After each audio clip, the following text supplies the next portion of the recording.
নমস্কার, আমি সুকন্যা। তোমাদের সামনে আজকে ভাবলাম আমার দিনের কী করি একটু ছোট, ছোট করে তোমাদের সাথে শেয়ার করি। রোজই ভাবি করব, কিন্তু ওই কাজের ব্যস্ততায় আর হয়ে ওঠে না। কিন্তু আজকে ভাবলাম শুরু করাই যাক। আজকে তো আমার দিন শুরু হয়েই গেছে অলরেডি, কারণ ছেলে চলে গেছে স্কুলে, বর চলে গেছে অফিসে।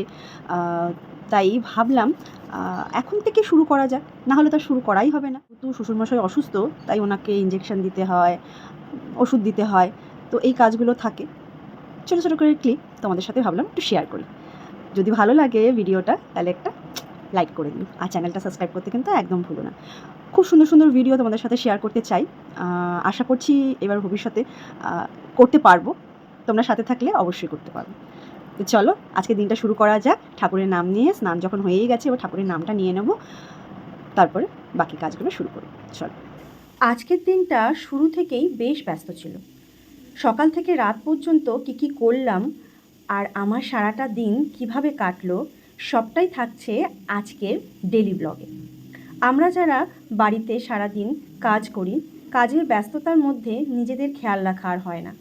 সকালে উঠে ছেলে, বর সবাইকে রেডি করে অফিসে পাঠিয়ে দেওয়া হয়। তারপরে নিজেদের সারা দিনের কাজ শুরু হয়। আমারও যেমন সকাল থেকে বেশ ব্যস্ততার মধ্যে কাটছিল। স্নান করে নিজেদের জামা কাপড় সব ক্লিন করে এখন আমি যাব ঠাকুরের নাম নিতে। তার ফাঁকেই ওয়াশিং মেশিনে আমার কিছু জামা কাপড় কাচতে এবং ড্রাই করতে দিয়ে দিলাম। তারপরে দেখো এই যে আমাদের খুশি রানী, উনি কিন্তু সকাল থেকে উঠেই ওনার বিশ্রামের কাজ নিয়ে ব্যস্ত থাকে। সারাদিন এইভাবেই শুয়ে থাকবে, আর কেউ আসলেই তাকে দেখতে যাবে আর তাকে ডাকাডাকি করবে। এইভাবে আমি তাকে একটুখানি আদর করে নিলাম। এইভাবেই আমার শুরু হয় সারাটা দিনের প্রথম সকালটা। তারপরে এই যে রান্না করব তার জন্য তো কিছু জোগাড় করতে হয়, তারই কথাবার্তা চলছে এখানে। জোগাড় করে নিয়ে আমি যাব ঠাকুরের নাম নিতে। ঠাকুরের নাম নিয়ে তারপরেই আমার কাজ শুরু হয়।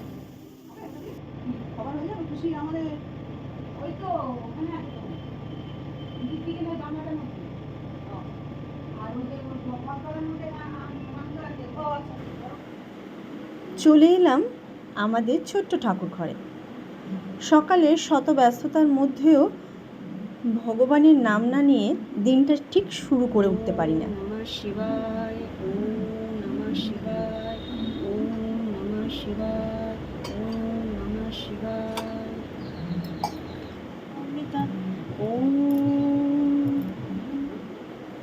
বজরংবলী কিন্তু বসে আছে, আর তার সাথে রয়েছে জগন্নাথ, বলরাম, সুভদ্রা, আর এদিকে রয়েছে মা লক্ষ্মী।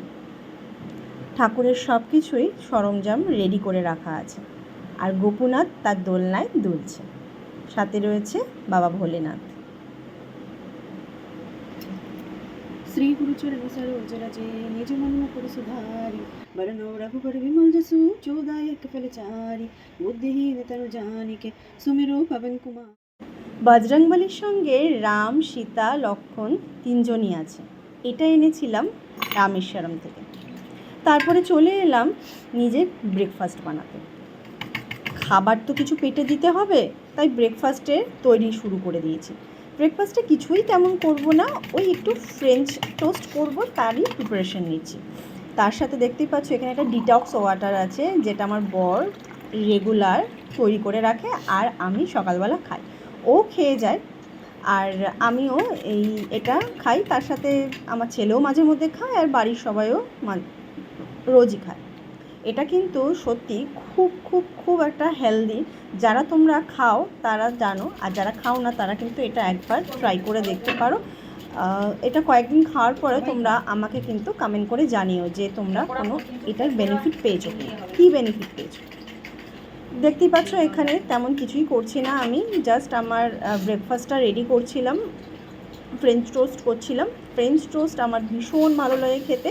কিচ্ছু না, সিম্পল ডিম আর দুধ আর একটু নুন দিয়ে আমি জাস্ট ডিমটাকে ফেটিয়ে নিয়েছি, তারপরে তার মধ্যে ব্রেডটা দিয়ে দিয়েছি, আর এরকম অল্প একটু তেলে ভেজে নিই। আমার এটা ভীষণ ভালো লাগে খেতে।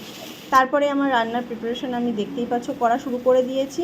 আজকে রান্নায় ছিল ভাত আর টেস্টি টেস্টি চিকেন, তার সাথে আমার ছেলের ফেভারিট ঢ্যাঁড়স ভাজা। ও ঢ্যাঁড়স ভাজা খেতে সত্যি খুব ভালোবাসে। আমার কেন জানি ঢ্যাঁড়স ভাজা কটা ভালো লাগে না। এই দেখো চিকেন ফুটছে। চিকেনটা কিন্তু ভীষণ টেস্টি হয়েছিল আজকে চিকেনটা। কোনো সময় তোমাদেরকে এই হোয়াইট চিকেনের রেসিপিটা আমি শেয়ার করব। তার সাথে ওর জন্য আর আমার শ্বশুরমশাইয়ের জন্য একটু চিকেন পকোড়া করেছিলাম। ওরা একটু চিকেন পকোড়া খেতে চেয়েছিল, আর ওদের চিকেন পকোড়া সত্যিই খুব পছন্দের। তারপরে ছেলের সঙ্গে একটু গল্প করছিলাম। ও আমার বিছানাটা একটুখানি ঠিক, মানে আমাদের বেডটা একটু ঠিক করে দিচ্ছিল না, ওই জাস্ট ওর যে টয়গুলো বা টেডিগুলো বা সফট টয়গুলো থাকে বেডের উপরেই থাকে, সেগুলোকে ওকে বললাম তুই একটু সেট আপ করে রাখো। প্রথমে করতে চাইছিল না, মাঝে মধ্যে নিজের জিনিস নিজে সেট আপ করেই রাখে, ওগুলো করতে চাইছিল না। তারপরে দেখলাম যে না, অনেক বলার পরে দেখলাম যে না, ও নিজের টয়গুলো নিজেই সেট আপ করে রাখছিল। আর তারপরে আমার সঙ্গে একটু কথা বলছিল, আমি ওর সাথে একটু গল্প করছিলাম। ও স্কুল থেকে ওই অ্যারাউন্ড দুপুর 1টা নাগাদ চলে আসে। তো আসার পরে ওকে স্নান টান করিয়ে দিয়েছি। এইবার এই যে সব রেডি করে নিয়েছে, এবার ও একটু টিভি দেখবে, একটু খাওয়াবো ওকে। আজকের মেনুটা আমার ছেলের ফেভারিট ছিল, কারণ চিকেন ছিল, তার সাথে ছিল ঢ্যাঁড়স ভাজা। এই ঢ্যাঁড়স ভাজা হলে ওর আর কিছু লাগে না। দেখ এখানে মোটামুটি সব কিন্তু নিজেই সাজিয়ে গুছিয়ে রেখেছে, এগুলো সব ওর টয়। আর এরও অনেক দ্বিগুণ টয় ছিল, আমি সেগুলো সব বেশিরভাগটাই সরিয়ে দিয়েছি।